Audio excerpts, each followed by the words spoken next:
This is Mick Gordon, and he... Kill it! Kill it! I don't want to kill it. ...is a very good boy. Oh, he also made this.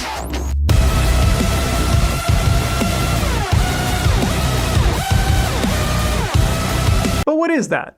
I mean, the easy answer is that was Cultist Bass, a song produced by Mick Gordon on the Doom Eternal soundtrack, and as this reviewer puts it, a great $60 soundtrack that came with a free game. So then that's it, right? It's music from Doom games, right? Like, that seems pretty easy. Or would it be music by Mick Gordon? Or wait, but then like, what if like it's a boomer shooter and it's got similar music? Is it just Mick Gordon's music? Is there a difference? If it's just Mick Gordon's music, does Atomic Heart count? Or that mean he's just Avatar: The Last Airbender for the Wii? Shut the fuck up and figure it out. Flames. Your breath smells you gotta like ask what flames, my nigga. But what the fuck you talking about? You feel like a deformed ant on paraplegic worms, my nigga. You're talking about you about dumb as shit. This is a public Discord channel. I figured I can't be the one to answer this question, because I'm just one guy, and so obviously I'm gonna have bias. So then I thought maybe I should run a poll, but I don't have anybody who would take the poll, and also that would be boring. And then I remembered my friend talking about this public Discord channel that he hangs out in sometimes.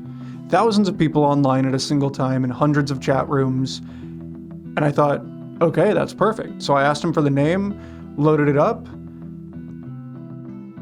and it was harder than expected. Bro, Teddy. You got Twitter, like X, the black app, whatever? Nah. You said no? Nah. Damn. So you didn't see what Trump had tweeted? No, what do you do? Said you a bitch. So what's the point of this video? I mean, it's pretty simple. I'm gonna interview 10 people and play 5 songs for those people. They just need to guess whether or not the song is from Doom. I'm gonna do 2 rounds of this just to see if their answers change. Pause now and check out the song list that we're gonna be using. So I'm gonna show you a graph later in the video with all of their answers on it, and my hope is that with this graph and this data, we can definitively answer, what is Doom music? This, I don't want to do your stupid ass interview. Like, what oh my god, bro, nobody cares, bro. Just stroke my shit and get the fuck out. I hunted for interviews for 8 whole days, and I came up with nothing. At this point, I was convinced that it was impossible. The script was washed, this video was dead, and I'd wasted so much time. And then it clicked. So there's this thing that Mick Gordon says in his 2016 GDC, which we'll get to later, but it really informed like the way he approached making Doom music.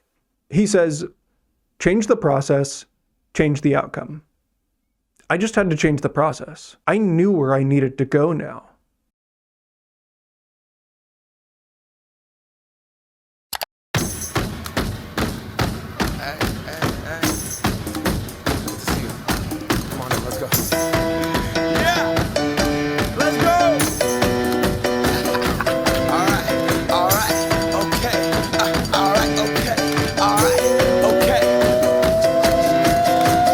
So it was go time, right? Round 2. I'm getting back in there. We're in VR chat now. I started out just by brute forcing it. I'd go up to people and just straight up ask if they wanted to be interviewed. Don't want to do your f***ing interview. Dude, f*** off. Why are you even talking to me? I mean, what do you expect, right? If someone just came up to me out of nowhere, I'd probably not be stoked about it either. So I decided I needed to change up the strategy. I needed to be more friendly with them. I needed to be engaging. But I don't think that was just going to be enough. So I also decided I needed to change my username and get a better avatar.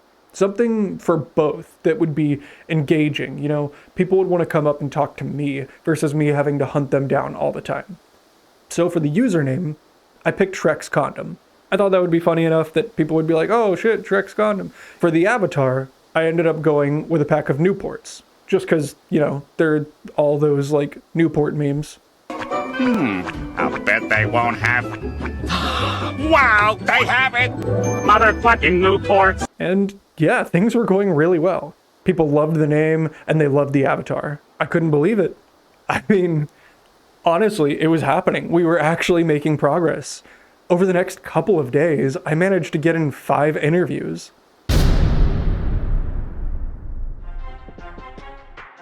Welcome back, Doom fans, to the World Series of Doom or Not. We've got some titans lined up for you today, so without further ado, let's meet our players. I think Doom Music is Mick Gordon. First up on the roster, hailing all the way from the furry hideout with an extensive knowledge of Doom 2016 and Doom Eternal, but lacking in Dark Ages knowledge, it's John Furry. After taking the questionnaire, John had this to say about the track from the Dark Ages. It didn't sound like Doom, and from what I've seen of the gameplay, it doesn't play like Doom either. When asked which emotion Doom music should make JF feel, he had this to say. It should be angry, but at the same time righteous. Looks like the furries are bringing out their best with this one, hey Toilet? Haha, you said it. Alright, let's see who's next. I'm very much in love with Doom. This next player comes to us from the legendary Freddy Fazclair's nightclub. Wielding an impressive knowledge and love of all Doom games and their soundtracks, it's the man himself, the Doom guy. When asked about the track from Atomic Heart, he said this. That's definitely more in tune with the Doom Eternal style of music, but it is not officially from Doom, I don't think. When asked about Mick Gordon, he had this to say. I don't like it when people are like, yeah, well, you have to now follow in Mick Gordon's footsteps. A lot of people give him a lot more credit than I think even maybe he wants. From the mouth of the Doom guy himself. Don't worry, Teddy, we're gonna circle back to that one. Doom, but also not Doom, so I'm just gonna go. Not Doom, yeah. Next up, we've got a couple of alumni from the Popcorn Hideout. First on the card is Mean Mike, a lover of Doom music in all its incarnations and a hater of demons. And his partner in crime? None other than Tony Stallone, a man after my own heart, searching for what that Doom sound truly is. They weren't a chatty pair, but Mean Mike wanted to make sure that this message was heard. Mick Gordon, goated, he's a goated sound designer, if I'm honest. His music is just amazing, and also I could feel myself, with those first 3 songs, I could just feel myself chopping demons. And that's probably why it was so jarring from the switch from Doom Eternal in 2016 to Doom, the newest one, Dark Ages. I'm starting to notice a trend here. How about you, Ted? Couldn't have said it any better myself, Ted. Let's check out our last player for this half. I take a lot of inspiration from a lot of like the doom metal songs. Our last player for this half, a musician who started her musical journey as a direct result of Doom Eternal, another graduate of the furry hideout, it's Cigarette Mommy Rat. I wanted to know more about Cigarette Mommy Rat's musical journey, and she told me this. I didn't play the guitar or anything before, and then I played Doom, and I started listening to the music, I got really into it, and then that started getting me into listening to that type of music. And then I met some friends and stuff, and then they were also really into doing metal and stuff. So then that led me to like getting a guitar, practicing, and then starting to like do music. Before I let her go, I asked if she wanted to play a riff for the video. This was her response. Okay, fuck off. Uh-oh, mommy no likey. Stop doing this bit right fucking now. Okay. Here's a couple important pieces of info. First off, this beard and mustache are fake. Second, none of those names I gave to those people, none of those were like their actual screen names. That's it. Okay, back to the video. So, we're halfway there. 5 interviews down, 5 to go. With the answers people are giving me to the questionnaire, I think we can actually get to the bottom of what Doom music really is. Ew. Why are you fucking lying right now? What do you mean? You didn't do 10 interviews, Lou. Ted, shut the fuck up. You literally did. Uh-oh. Time for the boring part where I educate you about stuff. No, please don't turn it off.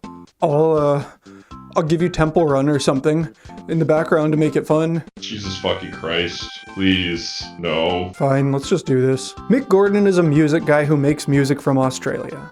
Now, according to Mick, he got interested in making video game music because of the tracks of Sonic Mayhem made for Quake 2.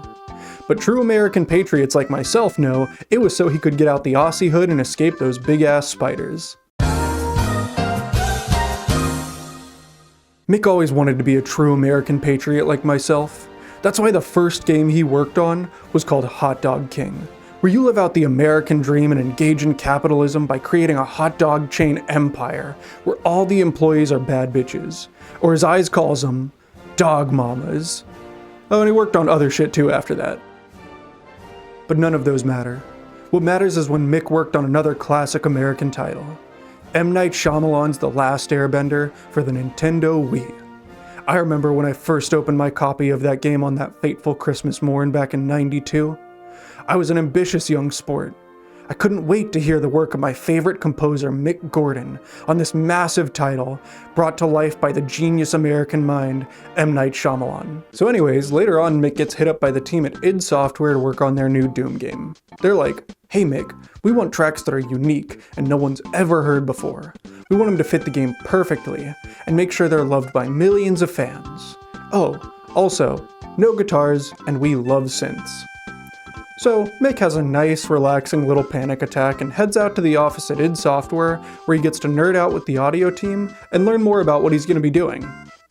As they hang out, he realizes he and the audio team are same, but different. They don't just love music, they love sound. He thinks to himself, now this I can get into. He heads back home, excited and ready to go, and starts getting to work. He plays with some synths and distorts them and messes with them in cool and unique ways and sends it off. Big id was not impressed.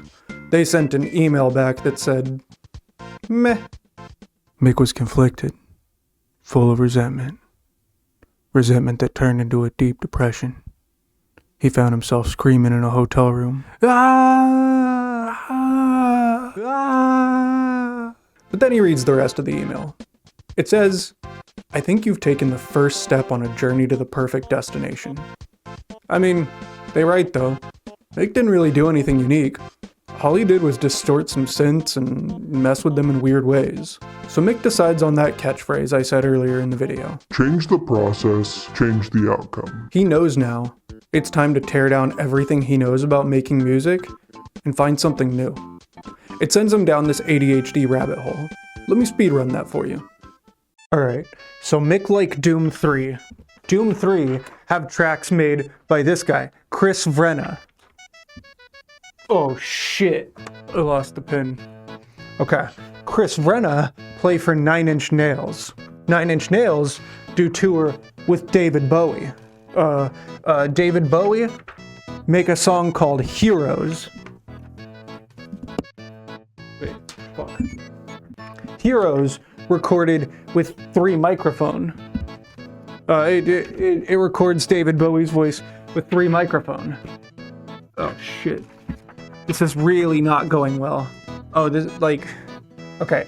Those 3 microphones have some audio magic done to them. They have some weird signal running magic. Mick thinks to himself, Mick make machine that can do audio magic based on what sound run through it. So, Mick make machine. Wait, I didn't show you.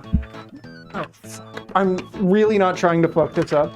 I'm just fucking, here's a picture of a machine. I'm really just fucking this up really bad.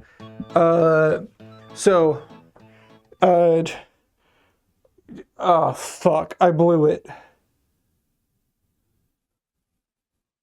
This was terrible. I did such a bad job with this. Holy shit. Okay. So, Mick like Doom 3. Doom 3 have music made by, song made by this guy, Chris Vrenna. Chris Vrenna play for 9 Inch Nails. 9 Inch Nails do tour with David Bowie. David Bowie make song called Heroes. Heroes have David Bowie voice recorded through 3 microphones. 3 microphones have magic done to them. Mick want machine that can have audio magic stuff done. So Mick make machine. But Mick need thing to put into machine. Mick need sound put in machine. So Mick get concept art for game. Game concept art shows evil building with energy coming out of it. And he think, what is energy but wave? A sound wave. Thanks for watching. I Google searched for an image of a sound wave, and this is what I got. Just pages and pages of this guy. I guess he's a transformer named Soundwave, so that's why I printed this up at my local printing press. Dude, I'm literally so funny. That printing press joke, incredible. I'm confident. That's why I wear sunglasses and a fake beard. Goat shit. So Mick makes some demos with that new machine and it sounds brand new. It's like something we've never heard before. And he sends it off to the team and they give him that good old thumbs up and approval that my parents always gave me 100% of the time. Anyways, with his newfound meat swanger energy, Mick tells the team they should let him put in a 9-string guitar. The team touches their fingers together.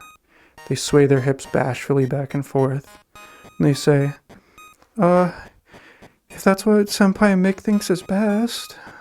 So that's how we got where we got. But hey gang, let's sit down and be serious and not silly for a sec. So the shit Mick did was special not just because of his talent, but something much deeper.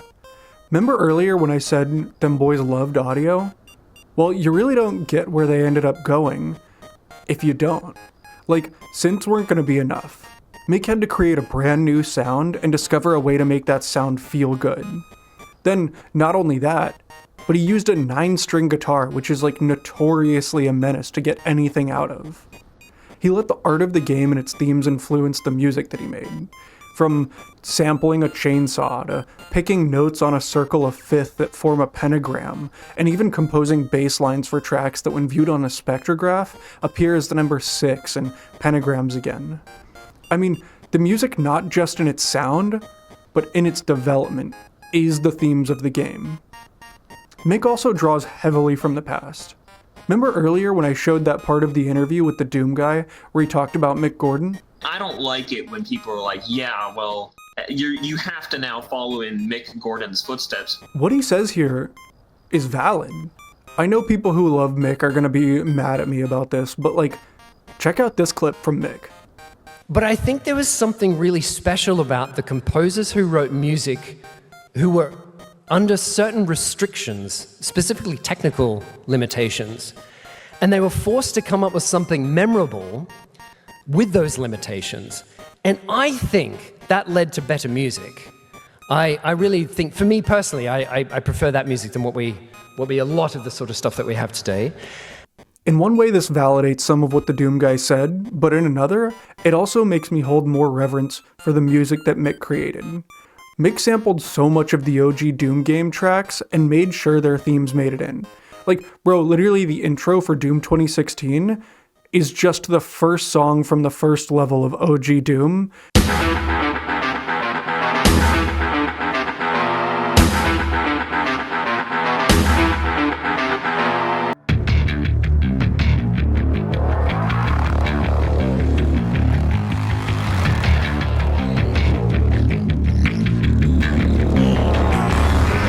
He didn't just do it with Doom either.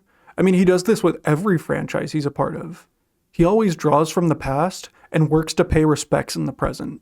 Look, I'm not a musician, but it's my belief that if you understand the concepts of not just music, but how audio works, you can create something from top to bottom that's undeniable in both its identity and quality. Here's this video to make this moment less pretentious. Oh my gosh. What do I do? Alright, so I'm done talking about Mick, but there's still a lot to cover about Doom music. And first and foremost, we gotta stop calling it Doom music. That's not the name of the subgenre anymore. I know, boo, okay? I've been saying it the whole time. Shit, the video's title is probably says it somewhere in there. I don't know, I haven't decided on it. But the real name of the subgenre is called Argent Metal, inspired by that, like, hell energy, the Argent energy.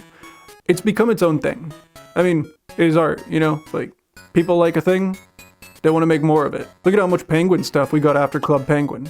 We got Happy Feet, Surf's Up, we got The Penguins of Madagascar, Mr. Popper's Penguins, The Adventures of Scooter the Penguin, also, probably others. So anyways, other guys made Argent Metal after Mick. We of course got the guys who worked on the Doom Eternal DLC. Andrew Hulshult, I hope that's right, and David Levy. And David has very much continued to chase that sound and refined it. Like, in fact, while I was working on this video, he released a version of how he would have approached the music for Doom the Dark Ages, and bro gets it. Like, it fits. And as we moved away from the DLC, there was a void left. And guys like the YouTuber Joff Plays Guitar stepped in with this series where he doomifies everything. I actually used one of his songs for my questionnaire. Speaking of the questionnaire, it's down below if you want to take it. And while you're down there, please consider subscribing and liking this and commenting and doing all of the engagement. This took so much work and so long to accomplish. Like, it's been months. So I would be very grateful if you would do that. Do I sound desperate? Good. Good. I want to sound desperate. Another great artist who's doing remixes is Chris Polzo. Fucking up someone's name isn't a good bit, Lou. It just makes you an asshole. I'm sorry, Chris. Who stylizes heavily with Mick Gordon influence. Honestly, of all of the Argent Metal tracks that I heard, whenever Chris's work was coming on, I kept having to double check my second monitor to make sure that YouTube didn't autoplay a song from Eternal. Like, if I'd heard his music before I'd finished the interviews, he would have absolutely been involved in the questionnaire. And then we got Strelly, who's making their own independent Argent Metal tracks, some of which feel a bit more like Dark Ages to me, but they're still very much chasing that Argent Metal sound. And speaking of that brings us to Doom the Dark Ages. There's not much I can say that hasn't already been said. I mean, the game's just buggy. Like, it cuts through different tracks at random, ducks the music for no reason at all at times, or just turns it off altogether sometimes. Like, listening to the tracks outside of the game, that's a completely different story. There are definitely some good headbangers in there, but there was never really anything that made me want to go avenge my dead rabbit. Look, this isn't to disparage Finishing Move in any way. They're a talented group of guys, and they were just put in an unfortunate position. They were asked to take over from Mick Gordon after everyone was already mad at id Software for their treatment of Mick. And then it seems like the prompt they were given just got rid of all of the things that were asked of Mick, and they were just told to make loud metal tracks. Alright, so I'm done boring you with my opinions and the history of the Doom tracks. God, nobody wanted to hear this shit. I hope people are still here. But now, we're gonna get back to why you're here. Some of that cool, sexy, sweet science and numbers and the data.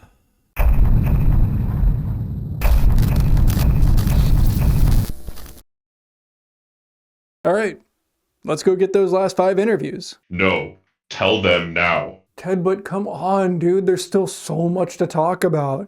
Like, how I got banned, and how my name got forcibly changed from Shrek's Condom to a string of 32 random numbers and letters, and then, like, you know, everybody kept kicking me out of the servers, and no one would accept me, and thought I was a hacker, and the only people that would let me in were the furries, and they ended up saving the video, and, like, then I gotta talk about— No. Okay, so I've been less than honest up to this point. In order to get some context for what's to come, I need to introduce you to someone else. This is Aziel. Hello. So at the time of recording this video, Azzy's been a YouTuber for about 3.5 years, and she's put up about 150 interviews on her channel. So for this video, I didn't interview 10 people. I didn't interview 150 either, but I got close. If it wasn't for the music, I would have never been introduced to Doom in itself. So like, and then when I saw, like seeing the Mick Gordon gameplay doing made me music, I want was to like, just actually play it myself because I intended to have I like a think Doom a big music part of Doom playlist section just is alone by only itself such as good because music.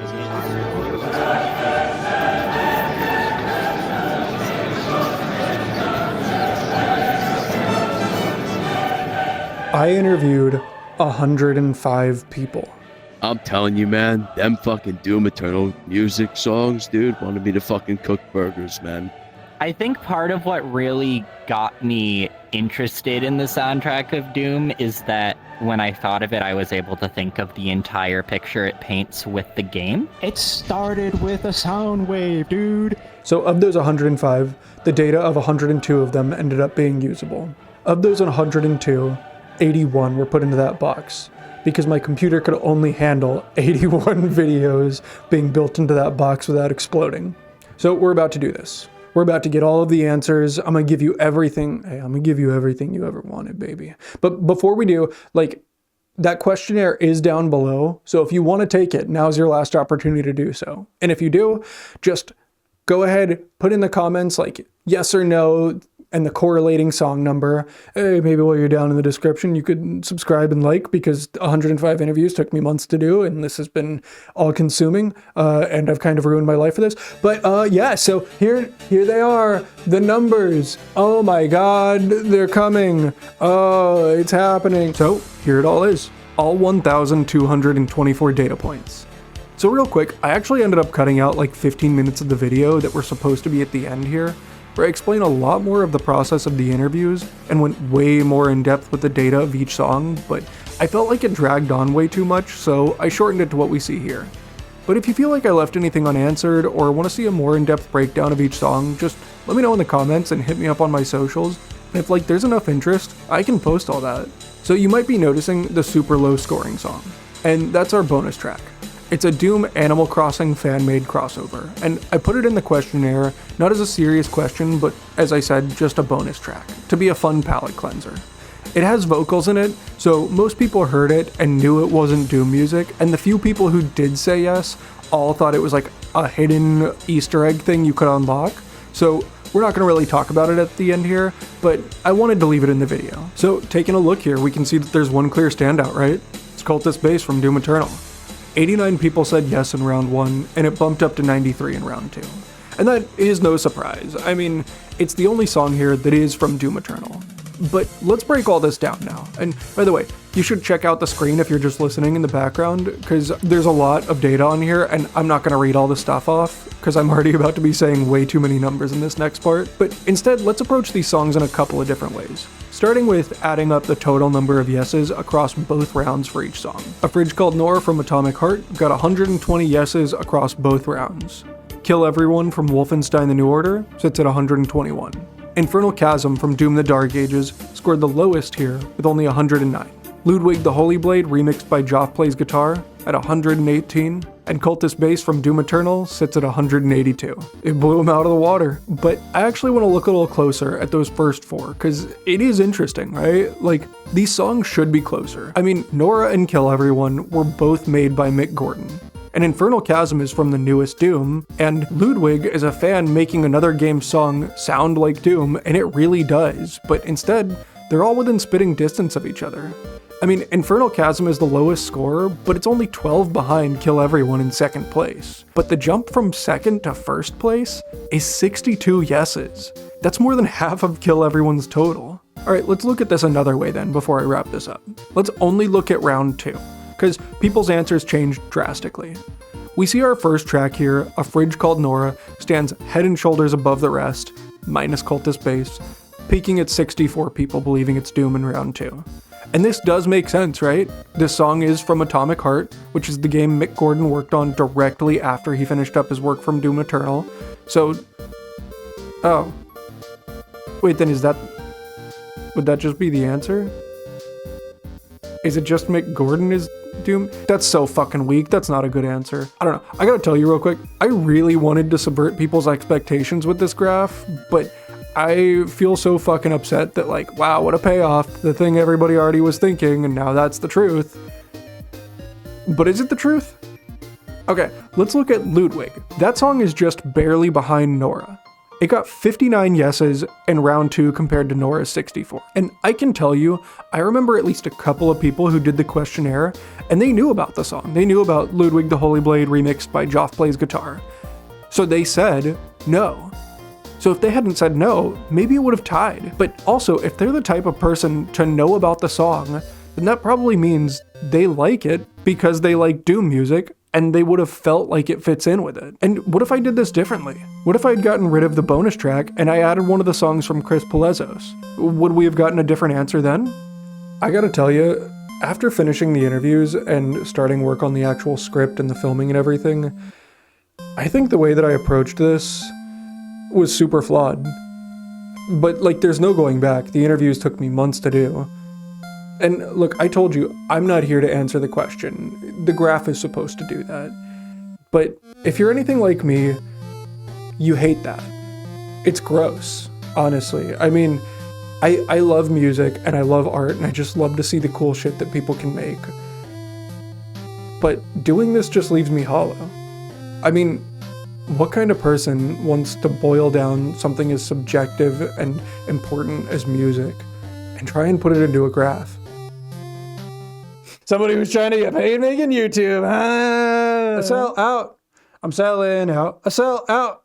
Yeah, I'm selling out. You're gonna like the video and subscribe to the channel and also go to Patreon because I'm selling out.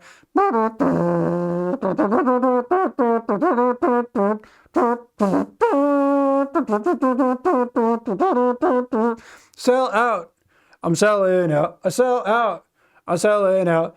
You're gonna like the video and also subscribe to the channel and go to my Patreon because I'm selling out.